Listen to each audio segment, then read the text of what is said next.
On this week's edition of The Arts Page, we highlight the work of a dedicated group of public servants who are using art and craft to keep Jamaica safe.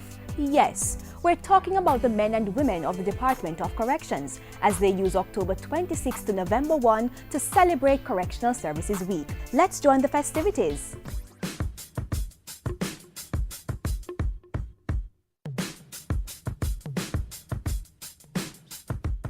A major part of the work of Jamaica's correctional institutions is providing avenues for self-improvement among the incarcerated.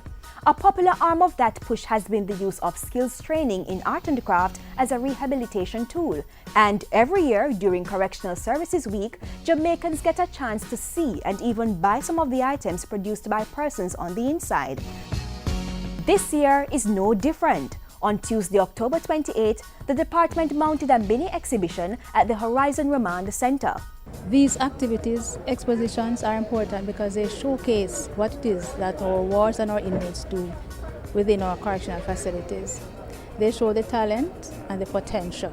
Beautiful paintings, exquisite jewelry, sturdy furniture, delicate clothes, bed linen, and everything for the home. You name it, they had it.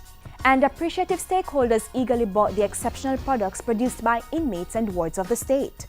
I feel great about this. This is the greatest part of my job because I strongly believe in rehabilitation, and this is our output, which is the most important part. When the inmates can see actually what they make, especially where most of these things will start from a class format, so when they can see the end products, it is really rewarding, and most times that's when we get more people involved. Just in case you missed out on the exhibition at Horizon, be sure to stop by the Spanish Town Prison Oval on Saturday, November 1 for your chance to cop these items. Exhibitions open at 10 o'clock in the morning. And if you're uncertain about supporting the Made in Jail and Extraordinary brands, this is the #1 way to fight crime, because if you can get all people that you people class out as criminals involved in these things by supporting them, buying things that's made from the prison instead of things that are imported, I think that's the way to go. They would have served their time, and so when they come back out, give them a second chance. Create the kind of environment that says, I believe that you can change or you have changed. Family support too. Give the support that is necessary. Not because they're incarcerated, they have various abilities, they can be whatever they want to be. Until next time, this has been The Arts Page.